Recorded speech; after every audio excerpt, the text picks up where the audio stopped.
की तरफ हम बढ़ते हैं और आज सुबह बोलेगा में हम बात करेंगे गिरफ्त में मंत्री का बेटा।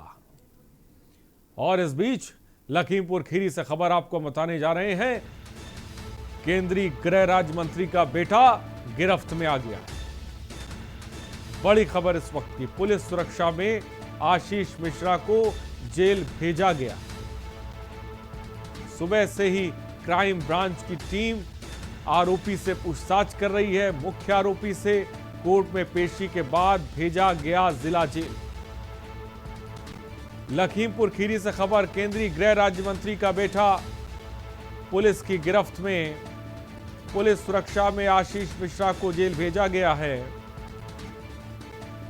तकरीबन सुबह 11 बजे से लगातार पूछताछ कई घंटों तक चली। पुलिस लाइन में भारी पुलिस बल तैनात किया गया, लेकिन इस बीच आशीष मिश्रा को जेल भेज दिया गया है। बड़ी खबर इस वक्त आपको बता, क्या किसानों को न्याय मिलेगा? ये बड़ा सवाल। वो लोग जिनकी बेगुनाह जिनकी हत्या हुई, जो मारे गए, उनको न्याय मिल पाएगा? बड़ा एफआईआर में 15 नामों का जिक्र है। मुख्य आरोपी पुलिस की गिरफ्त में है। कईयों की तलाश अभी भी की जा रही है। इन सब के बीच राजनीति जबरदस्त तरीके से हो रही है। क्या इस कार्रवाई से विपक्ष खुश हो पाएगा? यह भी बड़ा सवाल है, क्योंकि जबरदस्त तरीके से इस पूरे मामले पर राजनीति हो रही है।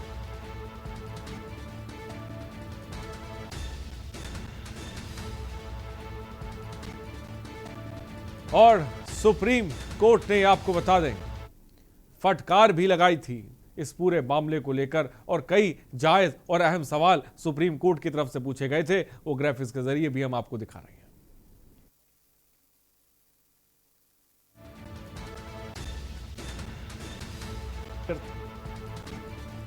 बड़ा सवाल है ये, तमाम सवाल सुप्रीम कोर्ट पूछा। हत्या के आरोपी को अब तक क्यों गिरफ्तार नहीं किया गया? ये सुप्रीम कोर्ट के सवाल हैं जो यूपी सरकार से पूछे जा रहे हैं।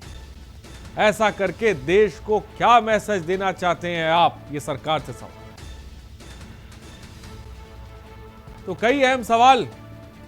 डीजीपी को निर्देश, सबूतों से छेड़छाड़ ना हो, न्याय मिलना चाहिए। सुप्रीम कोर्ट ने 2-2 कहा कि 302 के आरोप में यह नहीं होता कि प्लीज आ जाएं। ये कल सुप्रीम कोर्ट की तरफ से सुनवाई के दौरान ये सवाल पूछे गए थे सरकार से, जो अहम सवाल है, इसमें कोई दो राय नहीं, कोई शक नहीं, अहम सवाल। नोटिस किया गया है कि आप आ जाइए प्लीज। राज्य सरकार के उठाए गए कदम से संतुष्ट नहीं है, ये बात सुप्रीम कोर्ट कह रहा है। क्या आप देश में किसी और मर्डर केस के आरोपी को भी इसी तरह ट्रीट करते हैं? और उससे बड़ा सवाल ये कि मंत्री साहब की सरपरस्ती में क्या जांच सही हो पाएगी? ये बड़ा सवाल कि जब पिता ही गृह राज्य मंत्री हो तो क्या बेटे पर सही तरह से जांच वो करवा पाएंगे? क्या उनका दबाव नहीं होगा? कई ऐसे सवाल हैं, उन सब के बीच सुप्रीम कोर्ट के सवाल है। और मैं चाहूंगा कि सुबह बोलेगा के कार्यक्रम में, जो आपका पसंदीदा कार्यक्रम है, नंबर्स लगातार फ्लैश हो रहे, फोन लाइन हमने खोल दिया, आप कॉल करिए, अपनी बात को रखिए। आप क्या सोचते हैं इस मामले को लेकर?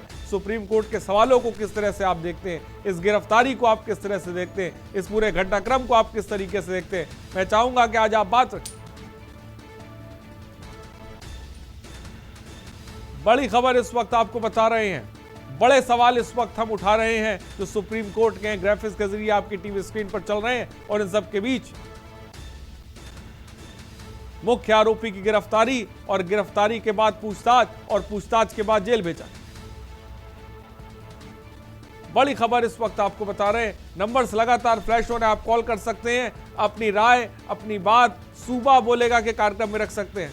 विजय गुप्ता हमारे साथ लखनऊ से एक दर्शक हैं। विजय, क्या कहेंगे आप? आरिश जी नमस्कार। जी नमस्कार, बोलिए। सबसे पहले तो मैं ये कहूंगा कि आज जिस तरह से सुप्रीम कोर्ट के दबाव में आने के बाद, साफ शब्द यूज करूंगा, सुप्रीम कोर्ट के दबाव में आने के बाद जिस तरह से गृह राज्य मंत्री के पुत्र को जेल भेजा गया है, ये भी आज कोई भी मीडिया, ये कोई भी देशवासी, सबकी आंखें लगी थी कि आखिर होगा क्या। क्या इस देश में यही सब होगा कि अगर हमारा रसूख है तो कुछ भी करेंगे? सुप्रीम कोर्ट ने आखिर यहाँ तक कहा, क्या बाकी लोगों के साथ भी ऐसा होता है? एक देश एक कानून की बात हम करते हैं और सबने देखा एक देश एक कानून तो सिर्फ कहने की बात रह गई है, जिसका रसूख है वो कुछ भी करेगा। क्या गुंडाई होगी? सुप्रीम कोर्ट ने यह भी कहा था कि दागियों को टिकट मत दो। आज सबसे बड़ी बात कि उनके जो पिता हैं, गृह राज्य मंत्री हैं, उनके ऊपर कितने केस लगे थे? क्या दागी लोग हमारा देश चलाएंगे? और सबसे बड़ी बात, अभी तो सिर्फ गिरफ्तारी हुई है, अभी आगे कोई सुनवाई नहीं हुई। अगर ये गृह मंत्री बने रहते हैं तो आप बताइए कौन सी ऐसी एजेंसी है, सीबीआई इनके अंडर में आती है, सब इनके अंडर में आती है, तो क्या इनको नैतिक आधार पर त्यागपत्र, अब तो कम से कम त्यागपत्र नहीं दे देना चाहिए? और अगर नहीं देंगे तो सुप्रीम कोर्ट तो पहले ही कह चुकी है कि कोई और एजेंसी जांच के लिए ढूंढनी पड़ेगी। क्या इस हद तक सुप्रीम कोर्ट को जाना पड़ेगा? तो फिर हम जो हमारा मंत्रिमंडल है, जिसको हमने चुना है, जो हमारा देश चला रहा है, कब ठीक है विजय, बहुत बहुत शुक्रिया हमसे जुड़ने के लिए। वक्त की थोड़ी सी कमी। चंद्र प्रकाश कुरुक्षेत्र से हमारे साथ दर्शक इस वक्त हैं। चंद्र प्रकाश, आप क्या कहना चाहेंगे? मैं ये कहना चाहता हूँ कि मुझसे पूर्व जो दर्शक बोल रहे थे गुप्ता जी, मैं उनकी बात से 100% सहमत हूँ, परंतु मैं इनके साथ साथ एक यक्ष प्रश्न खड़ा करना चाहता हूँ आपके चैनल के माध्यम से कि कवर्धा में क्या हो रहा है? वहाँ भूपेश बघेल भागे फिर रहे हैं, तो दूसरे प्रदेशों में उनके खुद के प्रदेश में क्या हो रहा है? चंद्र प्रकाश जी, लखीमपुर मामले को क्या कहेंगे उसको, इस मामले को? एक मिनट, मैं इस मामले पे जानना चाहता हूँ, ये गिरफ्तारी को आप किस तरह से देखते हैं, सुप्रीम कोर्ट के सवाल को किस तरह से देखते हैं? ठीक है, हम उस पर बात करेंगे, लेकिन फिलहाल मैं चाहूंगा इस पे बोले। सुन लीजिए, कांग्रेस ये कहती है कि हम दलितों के मसीहा हैं, तो हनुमानगढ़ में आज जो है एक दलित को पीट करके मार दिया। वहाँ ये बंटी बबली गैंग क्यों नहीं पहुंच रही? हनुमानगढ़ में किसानों का सिर फोड़ दिया गया, वहाँ ये बंटी बबली गैंग क्यों नहीं पहुंच रही? वहाँ नवजोत सिंह सिद्धू क्यों नहीं पहुंच रहा? वहाँ मीडिया क्यों नहीं दिखा रहा इस चीज को कि एक दलित को पीट कर इतना बेरहमी से मारा गया और कांग्रेस की राज्य की सरकार कोई कार्रवाई नहीं कर रही? तो मैं ये कहना चाहता हूँ कि मंत्री जी के बेटे ने, तो मंत्री जी ने तो पहले कह दिया कि यदि मेरा बेटा इसमें इन्वॉल्व हुआ तो मैं इस्तीफा दे दूंगा। धन्यवाद। ठीक है, बहुत बहुत शुक्रिया चंद्र प्रकाश जी हमसे जुड़ने के लिए, अपनी बात को रखने के लिए। और यहाँ पे रुकते हैं एक छोटे से ब्रेक के लिए। गिरफ्त में मंत्री का बेटा, इस पे लगातार हम बात करेंगे। लगातार अपनी बात को भी आप रखिए सूबा बोलेगा के कार्यक्रम में। हमारी फोन लाइन्स खुली हुई हैं। रुकते एक छोटे से ब्रेक के लिए, हम जल्द हाजिर होंगे। आप देख रहे हैं के न्यूज, खबरों का सारथी। हम सभी जानते हैं कि दिल्ली और उसके आसपास के इलाकों में हर साल अक्टूबर नवंबर के महीनों में पराली के धुएं से प्रदूषण बढ़ जाता है। सर्दियों में पंजाब, हरियाणा और उत्तर प्रदेश में पराली के जलने वाले धुएं से दिल्ली के करोड़ों लोगों को सांस लेने में तकलीफ होती है। हमारे किसान भाइयों को मजबूरी में अपनी पराली जलानी पड़ती है, क्योंकि उनके पास कोई और दूसरा रास्ता ही नहीं होता। अब दिल्ली सरकार ने पराली से होने वाले प्रदूषण को खत्म करने के लिए एक ठोस कदम उठाया है। दिल्ली सरकार ने भारतीय कृषि अनुसंधान संस्थान पूसा द्वारा विकसित बायो डीकंपोजर तकनीक को दिल्ली में लागू कर दिया है। पूसा इंस्टीट्यूट के बायो डीकंपोजर तकनीक से पराली को गलाकर वहीं खाद में बदला जा सकता है। दिल्ली सरकार ने इस तकनीक को लागू कर दिया है और इसका सारा खर्च दिल्ली सरकार उठा रही है। और जब खेत में ही उस पराली का खाद बन जाएगा तो वो जमीन की उर्वरता भी बढ़ाएगा, मतलब किसानों की अगली फसल भी बढ़िया होगी। यही तो हमारे किसानों को चाहिए। और सबसे बड़ी बात, जब पराली नहीं जलेगी तो प्रदूषण भी नहीं होगा। इसमें सबका फायदा है। पहले हमें अपनी पराली जलानी पड़ती थी, लेकिन इस बार हमें ऐसा नहीं करना पड़ा। दिल्ली सरकार ने पराली को खाद में बदलने के लिए हमारे खेतों में ये छिड़काव करवाया। ये बहुत ही आसान था और हमें तो बहुत फ़ायदा हुआ। ये पूरा काम दिल्ली सरकार ने खुद कराया है, हमें तो एक पैसा नहीं देना पड़ा और हमारी पराली यही खेत में ही खाद बन गई है और प्रदूषण भी नहीं हुआ। ये बहुत बढ़िया समाधान है। दिल्ली सरकार प्रदूषण को खत्म करने के लिए युद्ध स्तर पर तो काम कर ही रही है, साथ ही किसानों की सुविधाओं का भी पूरा ख्याल रखा जा रहा है।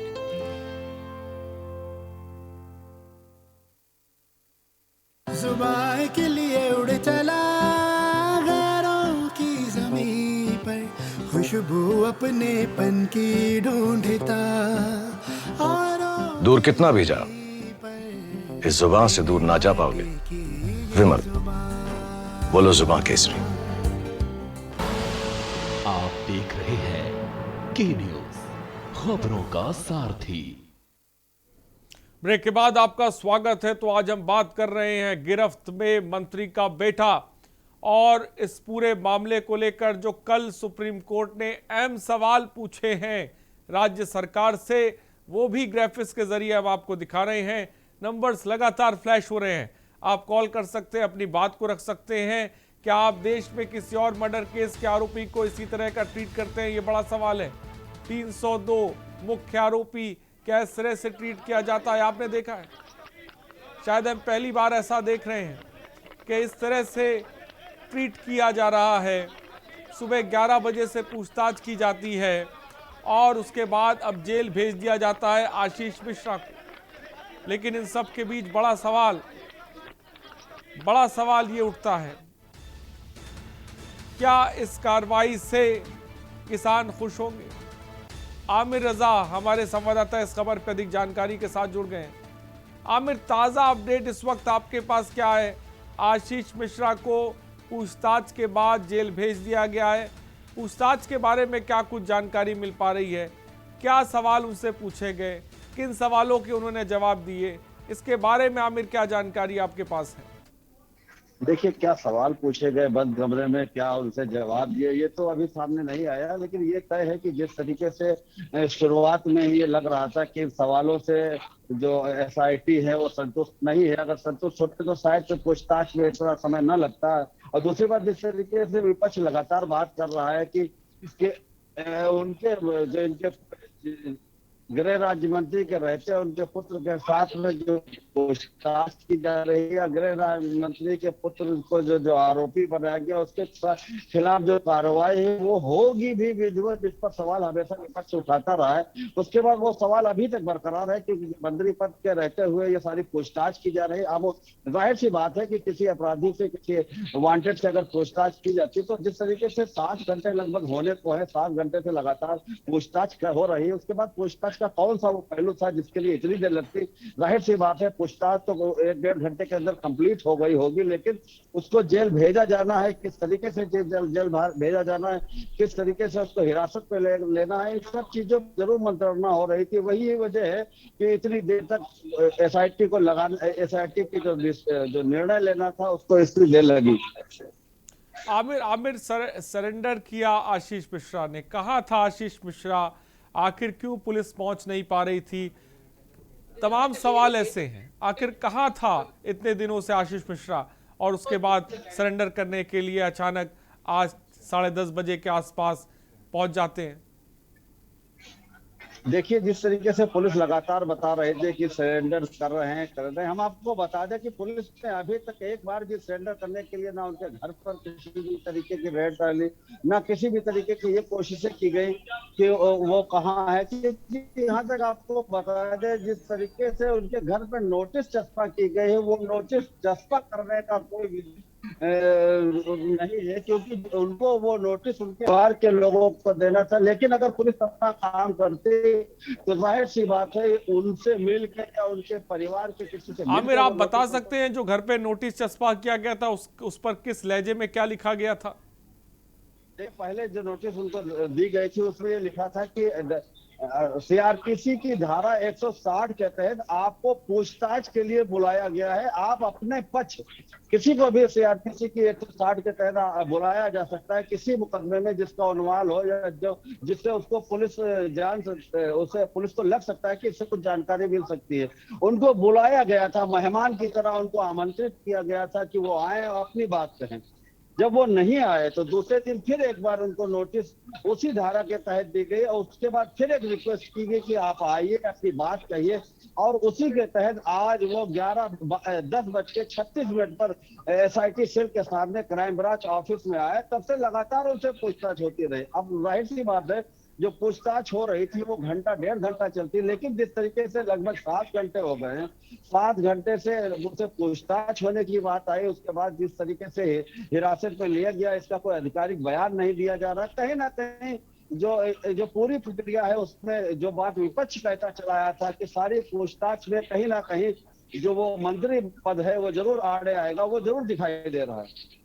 लेकिन आमिर, जिस तरह से रिक्वेस्ट की जा रही है, मैं आऊंगा आमिर आपके पास, आप बने रहिए, हम आपसे लगातार जानकारी लेते रहेंगे। तो ये स्थिति है, रिक्वेस्ट पुलिस प्रशासन कर रहा है कि भाई आप आ जाइए, सरेंडर कर दीजिए, क्योंकि ये मंत्री के बेटे हैं, जिनका पिता ही गृह राज्य मंत्री हो तो फिर क्यों ना नखरे होंगे। लिहाजा उन्होंने आज सरेंडर किया, पूछताछ की गई, 6 घंटे क्या सवाल पूछे गए होंगे ये आप बखूबी समझ सकते हैं। फिलहाल जेल भेज दिया गया है। रुकते हैं एक छोटे से, तो लगातार हम ये खबर दिखा रहे हैं, आमिर भी हमारे साथ बने हुए हैं। फिलहाल रुकते एक छोटे से हम ब्रेक के लिए, जल्द हाजिर होंगे, आप बने रहिए हमारे साथ। आप देख रहे हैं के न्यूज, खबरों का सारथी। गांव-गांव, शहर-शहर, पूरे प्रदेश में स्वच्छता अभियान चलाया जा रहा है। आप भी भागीदार बने और संचारी रोगों पर करें वार। हर हफ्ते कूलर का पानी बदलें, करें डेंगू पर वार। पूरी बांह के कपड़े पहने, होगी डेंगू से सुरक्षा। गमले में पानी इकट्ठा न होने दें, नहीं पनपेंगे मच्छर।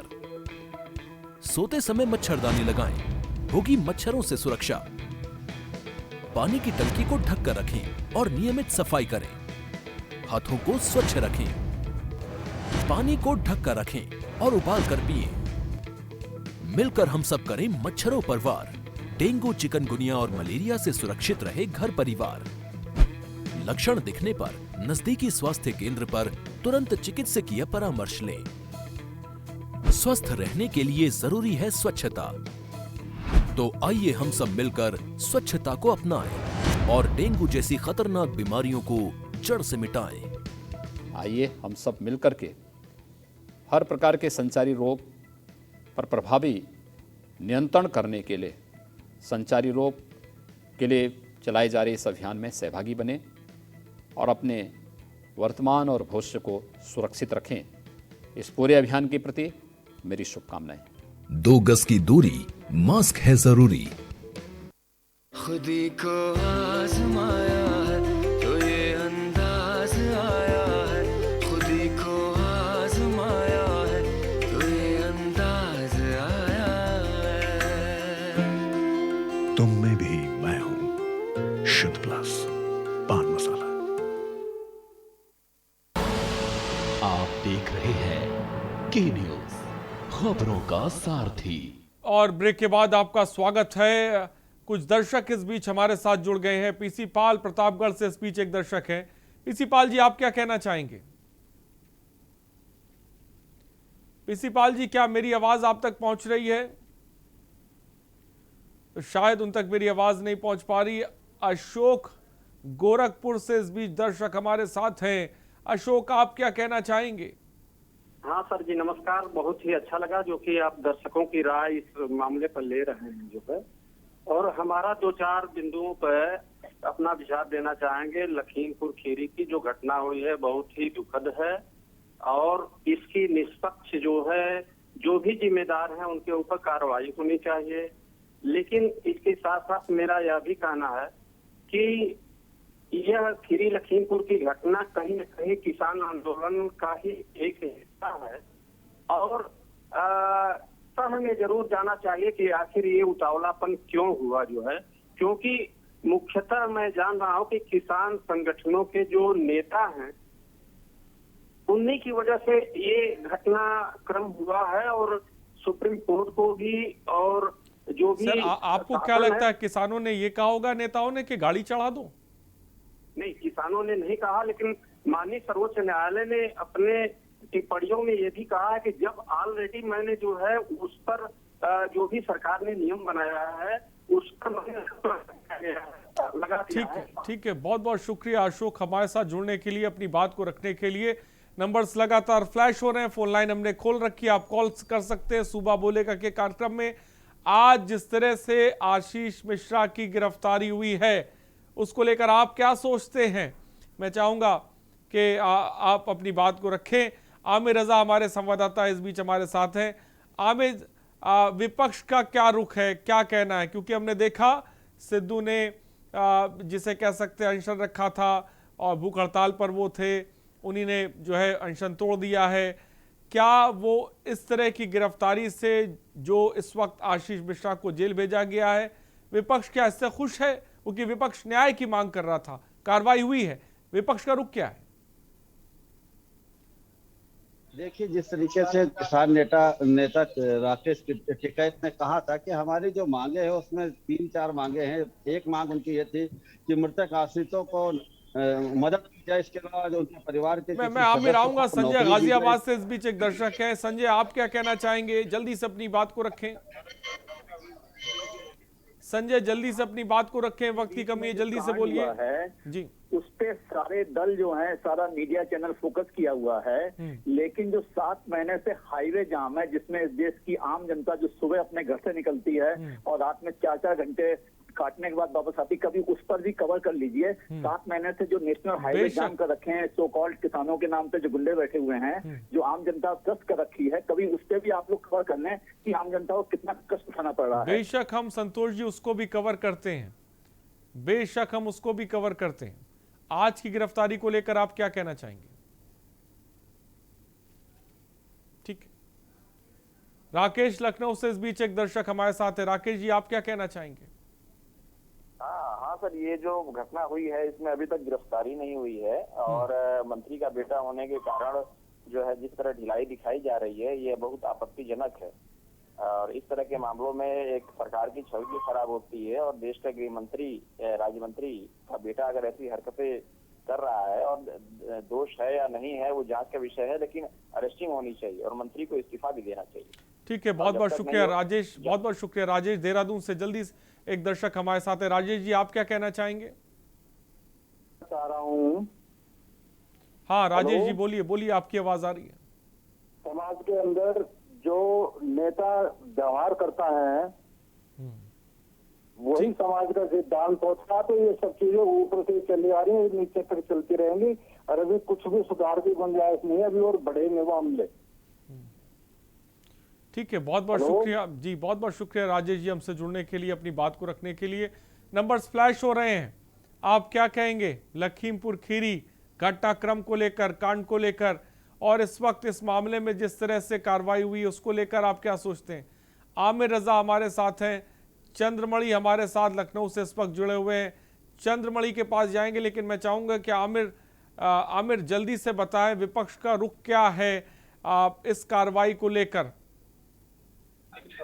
देखिए, बताया आपको, विपक्ष लगातार जो मांगे कर रहा था उसमें मेन उसकी मांग थी कि जो मुख्य आरोपी हैं उसकी गिरफ्तार किया जाए। इसके अलावा जो मंत्री पद है जिसके रहते हुए जो निष्पक्ष जांच नहीं होगी उनके इस्तीफे की मांग कर रहा था। अब ऐसे में अगर किसान नेताओं की और विपक्ष की बात की जाए तो अब तक 2 उनकी मांगे तो जरूर पूरी हुई हैं कि इनके पुत्र की गिरफ्तारी हुई है। इसके अलावा यहाँ पर जो उनकी मुख्य मांग थी इस निष्पक्ष जांच के लिए उनके मंत्री पद के इस्तीफे की, वो लगातार अभी बरकरार है। यही वजह है कि विपक्ष अभी शांत नहीं हुआ है, लगातार मांग पर मांग कर रहा है। कहीं ना कहीं उनकी बात भी जायज है कि जिसका पिता इतने बड़े ओहदे पर हो, केंद्रीय गृह राज्य मंत्री जैसे पद पर हो, उसके पुत्र के ऊपर जो आरोप है उसको निष्पक्ष जांच होना संभव नहीं है। यही बात आज सुप्रीम कोर्ट ने भी कही है। इसीलिए उसने कहा है कि सुप्रीम कोर्ट ने ये बात कही है कि जो सीबीआई जांच की बात हो रही थी, सीबीआई जांच किस तरीके से करती है, इस पर एक बड़ी टिप्पणी की है। कहीं ना कहीं जो केंद्रीय गृह राज्य मंत्री का पद है वो कहीं ना कहीं जांच में जरूर आड़े आएगा, यही विपक्ष का कहना है और लगातार इसी की मांग कर रहा है। तो विपक्ष का क्या कहना है आमिर रजा ने बताया। मैं आऊंगा, कितने लोग अभी फरार है जिनकी पुलिस तलाश कर रही है, इसके बारे में मैं आमिर से सवाल लूंगा, लेकिन सबसे पहले सीधे चंद्रमणि की तरफ रुख करते हैं जो हमारे साथ लखनऊ से जुड़ गए। चंद्रमणि, आपके पास क्या जानकारी है? गृह राज्य मंत्री का बेटा फिलहाल पुलिस की गिरफ्त में है, लेकिन इन सब के बीच कई सवाल हैं, सुप्रीम कोर्ट के भी सवाल हैं, लोगों के भी सवाल हैं जो ये पूछ रहे हैं कि जब पिता ही गृह राज्य मंत्री हो तो बेटे पे कैसे कार्रवाई होगी, क्या जायज तरीके से कार्रवाई हो पाएगी? बड़ा सवाल है, क्या कहेंगे इस बीच चंद्रमणि?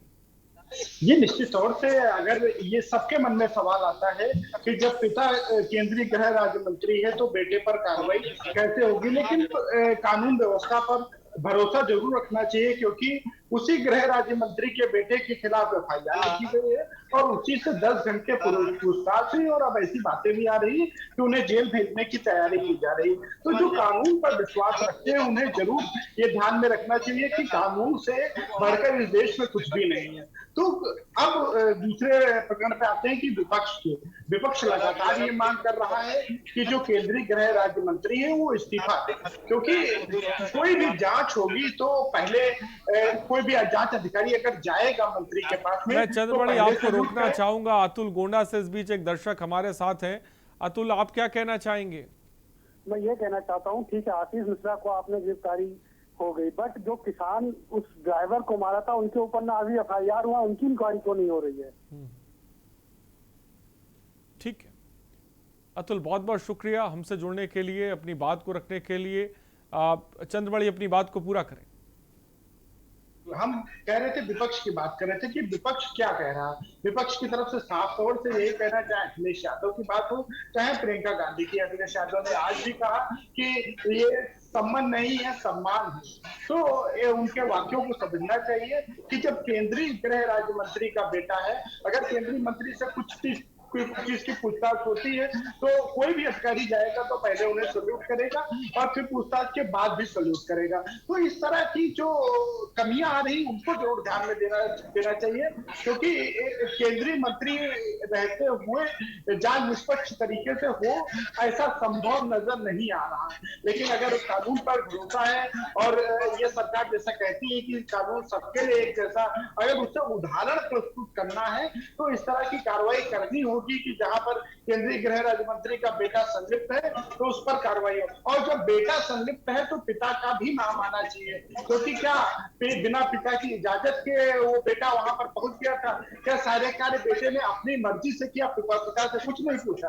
तो ये सब तमाम प्रश्न है जो विपक्ष की तरफ से पूछे जा रहे हैं, आम आदमी की तरफ से पूछे जा रहे हैं। और अब ये सरकार को स्पष्ट करना है, सरकार को ये उदाहरण प्रस्तुत करना है कि अगर किसी ने कुछ गलती की है तो सबके लिए एक जैसा कानून हो, चाहे केंद्रीय गृह राज्य मंत्री का बेटा हो चाहे आम आदमी। तो कई ऐसे सवाल हैं जिसको चंद्रमणि भी उठा रहे हैं, जो आम लोगों के सवाल हैं, उन सब के बीच सुप्रीम कोर्ट के भी कई सवाल हैं। फिलहाल यहाँ पे रुकते हैं, हम एक छोटे से ब्रेक के लिए जल्द हाजिर होंगे। आप देख रहे हैं के न्यूज़, खबरों का सारथी।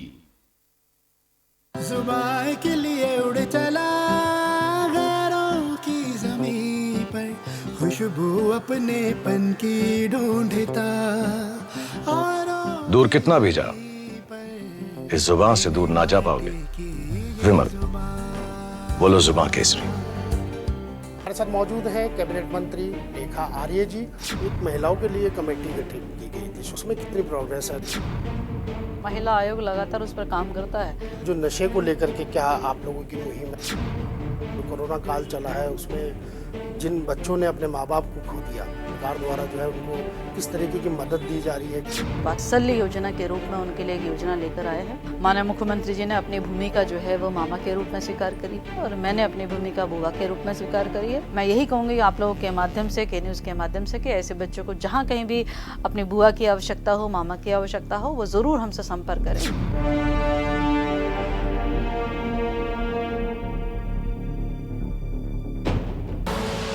आप देख रहे हैं के न्यूज़, खबरों का सारथी। और ब्रेक के बाद आपका स्वागत है। इस बीच संजय बदायूं से एक दर्शक हमारे साथ है। संजय, क्या कहना चाहेंगे आप? सबसे पहले तो आपको धन्यवाद, सबसे लेटेस्ट न्यूज आपका चैनल दे रहा है, लखीमपुर से जुड़ी हुई मामले में।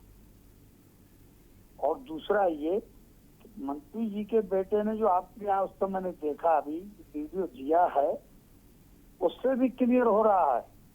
उन्होंने स्कॉर्पियो का दिया है, स्कॉर्पियो तो सबसे पीछे थी, उस पर जब डंडे इसलिए चले, अगली 2 गाड़ियों ने कुचल दिया है किसानों को। तो ये क्लियर हो गया है कि क्या असलियत थी। संजय जी, आपके पास कोई फुटेज है इसको लेकर, जो आप जिस तरह से बात कह रहे हैं कि उस पर देख रहा था अभी, कई चैनल मैंने देखे, लेकिन आपके चैनल ने दिखाया, उसमें मैंने देखा, और इस चैनल पर उन्होंने जो अपना वीडियो दिया है उसका दिखाया गया कि स्कॉर्पियो का उन्होंने दिखाया है। ठीक है, गिरफ्तारी को लेकर क्या कहेंगे संजय जी आप?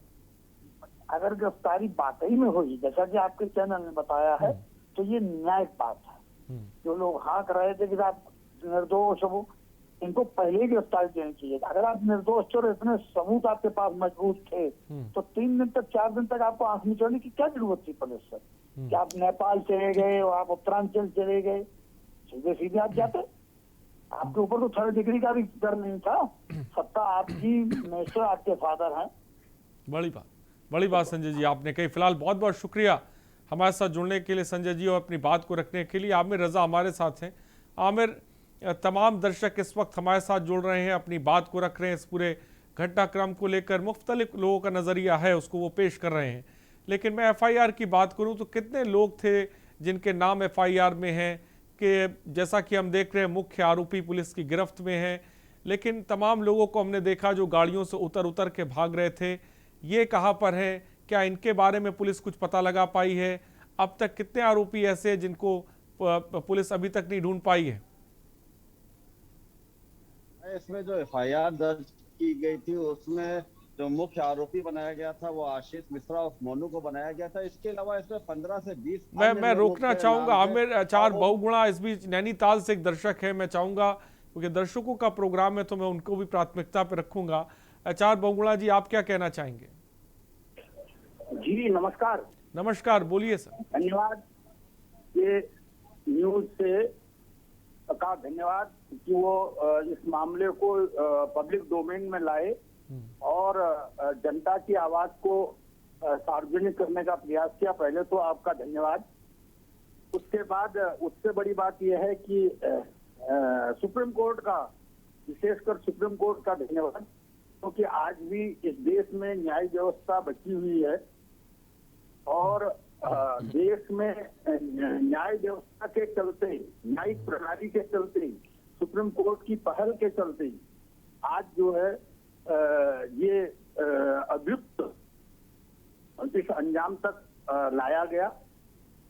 और ये भी कहा जाए तो इसमें कोई दो राय नहीं है कि अभियुक्त हत्यारोपी जो था वो विकास दुबे के समकक्ष ही था, अगर देखा जाए तो उसमें कोई दो राय नहीं है। लेकिन हमारा ये मानना है कि आज जो है सुप्रीम कोर्ट ने जो पहल की है, हम किसी भी राजनीतिक दल की पहल को उतना महत्व नहीं देते हैं जितना सुप्रीम कोर्ट की पहल को देते हैं। इसलिए भीमराव अंबेडकर का भी धन्यवाद है कि उन्होंने अपनी व्यवस्था में सुप्रीम कोर्ट के निजीकरण की कोई व्यवस्था नहीं बनाई, वरना आज सुप्रीम कोर्ट का भी निजीकरण हो जाता। बहुत बड़ी बात आपने की। बहुत बहुत शुक्रिया आचार्य बहुगुणा जी हमसे जुड़ने के लिए, अपनी बात को रखने के लिए। आमिर, अपनी बात को जल्दी से मुकम्मल करें। क्योंकि इस FIR में एक मुख्य आरोपी आशीष मिश्रा, मोनू सहित 15 से 20 लोगों को नेम्ड किया गया था। अगर गिरफ्तारी की बात करें तो अभी तक 4 गिरफ्तारी हुई है, एक मुख्य आरोपी है। इसके अलावा जो तो कल 2 लोगों को यहाँ से गिरफ्तार किया गया था। इसके अलावा अंकित दास के जो ड्राइवर है उनको लखनऊ से गिरफ्तार किया गया था। इसके अलावा हम आपको बता दें, सबसे बड़ी बात यहाँ पर है वो ये है कि जो थार गाड़ी जिसने सबसे पहले किसानों को कुचला था, उसके बाई साइड में जो ड्राइवर के साथ में जो बैठा था वो यहाँ का लखीमपुर का सुमित मोदी है। उसको आज तक गिरफ्तारी नहीं की गई है, जबकि उसने मीडिया के सामने आकर खुद भी ये बयान किया था। मुख्य आरोपी के साथ में उसका सीधा कनेक्शन था क्योंकि थार गाड़ी पर वो बैठा था, लेकिन अभी तक उसकी गिरफ्तारी के लिए पुलिस ने कुछ नहीं किया है। वो भी चूंकि केंद्रीय गृह राज्य मंत्री का बहुत करीबी बताया जा रहा है, आशीष मिश्रा का राइट हैंड बताया जा रहा है। ऐसे में कहीं ना कहीं जो गिरफ्तारी का इनका दायरा है वो खास लोगों की तरफ से हटके उन लोगों की तरफ है जहां पर इनकी अंकों की गिनती बढ़ाई जा सके। आमिर आमिर मैं आऊंगा और आपसे पूछूंगा, चंद्रमणि भी हमारे साथ है। क्या माना जाए कि सुप्रीम कोर्ट ने जो राज्य सरकार को फटकार लगाई उसके बाद जिसे कह सकते हैं प्रशासन एक्टिव हुआ है, और क्या यही बड़ी वजह मानी जाए कि आशीष मिश्रा को सरेंडर करने आना पड़ा और समय से पहले आना पड़ा? फिलहाल यहाँ पे रुकते हैं छोटे से ब्रेक के लिए, हम जल्द लौटेंगे, आप बने रहिए हमारे साथ। आप देख रहे हैं के न्यूज, खबरों का सारथी। हम सभी जानते हैं कि दिल्ली और उसके आसपास के इलाकों में हर साल अक्टूबर नवंबर के महीनों में पराली के धुएं से प्रदूषण बढ़ जाता है। सर्दियों में पंजाब, हरियाणा और उत्तर प्रदेश में पराली के जलने वाले धुएं से दिल्ली के करोड़ों लोगों को सांस लेने में तकलीफ होती है। हमारे किसान भाइयों को मजबूरी में अपनी पराली जलानी पड़ती है क्योंकि उनके पास कोई और दूसरा रास्ता ही नहीं होता। अब दिल्ली सरकार ने पराली से होने वाले प्रदूषण को खत्म करने के लिए एक ठोस कदम उठाया है। दिल्ली सरकार ने भारतीय कृषि अनुसंधान संस्थान पूसा द्वारा विकसित बायो डीकंपोजर तकनीक को दिल्ली में लागू कर दिया है। पूसा इंस्टीट्यूट के बायो डीकंपोजर तकनीक से पराली को गलाकर वहीं खाद में बदला जा सकता है। दिल्ली सरकार ने इस तकनीक को लागू कर दिया है और इसका सारा खर्च दिल्ली सरकार उठा रही है। और जब खेत में ही उस पराली का खाद बन जाएगा तो वो जमीन की उर्वरता भी बढ़ाएगा, मतलब किसानों की अगली फसल भी बढ़िया होगी। यही तो हमारे किसानों को चाहिए। और सबसे बड़ी बात, जब पराली नहीं जलेगी तो प्रदूषण भी नहीं होगा। इसमें सबका फायदा है। पहले हमें अपनी पराली जलानी पड़ती थी, लेकिन इस बार हमें ऐसा नहीं करना पड़ा। दिल्ली सरकार ने पराली को खाद में बदलने के लिए हमारे खेतों में ये छिड़काव करवाया। ये बहुत ही आसान था और हमें तो बहुत फ़ायदा हुआ। ये पूरा काम दिल्ली सरकार ने खुद कराया है, हमें तो एक पैसा नहीं देना पड़ा और हमारी पराली यही खेत में ही खाद बन गई है और प्रदूषण भी नहीं हुआ।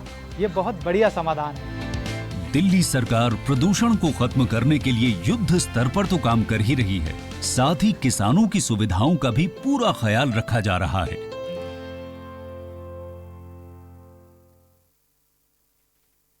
पर ये दिल है कि चख रहा है उन्हीं अल्फाजों का दूर कितना भी जाओ, इस जुबान से दूर ना जा पाओगे। विमल, बोलो जुबान केसरी। आप देख रहे हैं के न्यूज, खबरों का सारथी। ब्रेक के बाद आपका स्वागत है। जी हां, गिरफ्त में मंत्री का बेटा, आज हम इस पर बात कर रहे हैं और आपकी राय भी हम ले रहे हैं।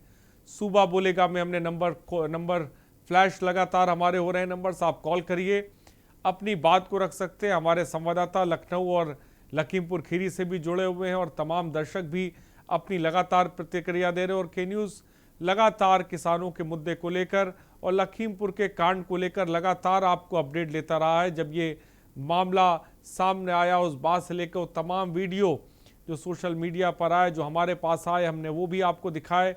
और लिहाजा आज अजय मिश्रा की गिरफ्तारी हुई, लेकिन जिस तरह से गिरफ्तारी हुई मुख्य आरोपी की, वो उसको लेकर कई सारे सवाल उठ रहे हैं कि 302 जिस पे कई धाराएं लगी हों वो सरेंडर करता है और उसके बाद जिसे कह सकते हैं 6 घंटे की पूछताछ होती है, फिर जेल भेजा जाता है। तो फिलहाल गिरफ्त में आशीष मिश्रा है। चंद्रमणि हमारे साथ है। चंद्रमणि, क्या लगता है, कल सुप्रीम कोर्ट की फटकार थी राज्य सरकार को, क्या यही फटकार थी कि जिसकी वजह से सरकार जागी और हमने देखा कि आज अजय मिश्रा अपने समय से पहले पहुंच गए सरेंडर करने के लिए?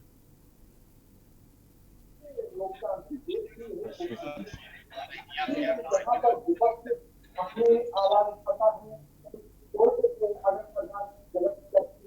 तो उसको रोकती है और सब दिक्कत जो है वो किसी को बढ़ाता है। तो कहीं यहाँ पर देखा जा रहा है जहाँ एक तरफ जो दल है वो लगातार इस मुद्दे का कहीं भी कमी नहीं छोड़ रहे हैं।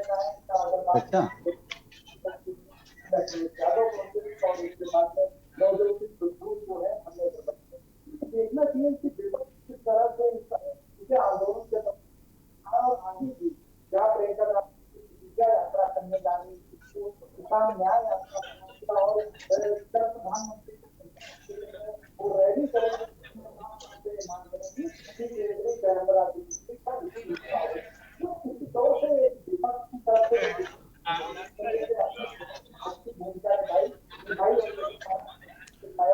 मामला आपकी आवाज साफ नहीं आ पा रही है चंद्रमणि। आमिर, अब जांच की अगर बात की जाए तो जांच प्रक्रिया अब किस तरह से आगे बढ़ेगी, इसके बारे में बताएं।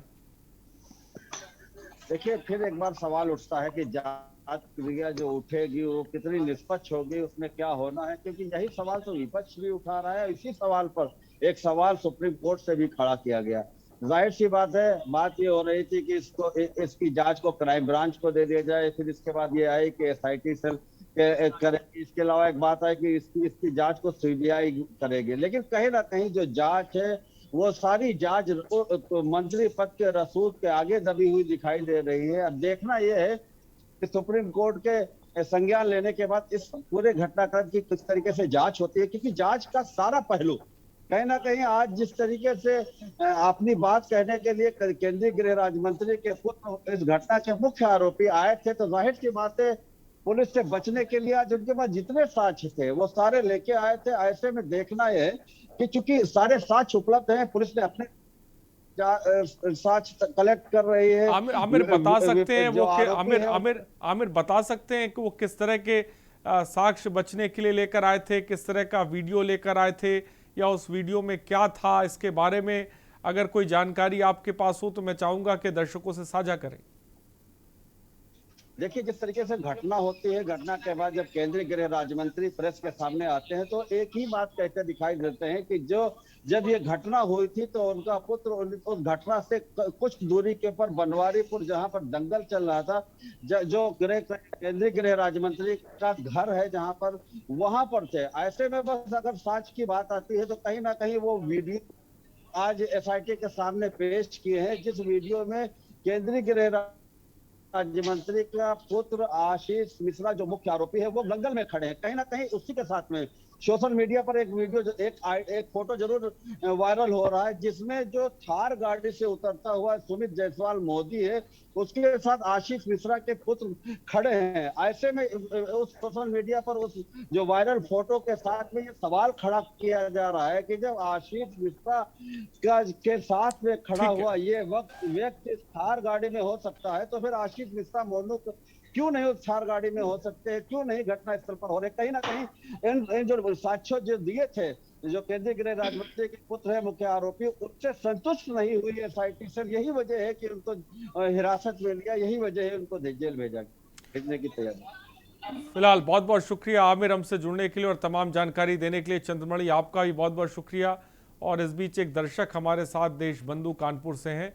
देशबंधु जी, आप क्या कहना चाहेंगे? देशबंधु जी, मेरी आवाज अगर आप तक पहुंच रही, जल्दी से अपनी बात को रखें। ठीक है, फिलहाल बहुत बहुत शुक्रिया हमसे जुड़ने के लिए। आप तमाम दर्शकों का बहुत बहुत शुक्रिया हमसे जुड़ने के लिए और बेबाक तरीके से सूबा बोलेगा के कार्यक्रम में अपनी बात रखने के लिए।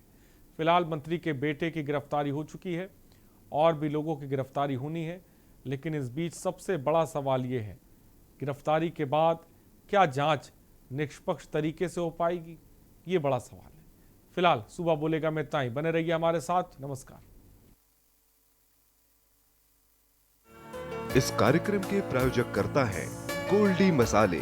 स्वाद ऐसा तो रिश्तों में गुस्सा कैसा।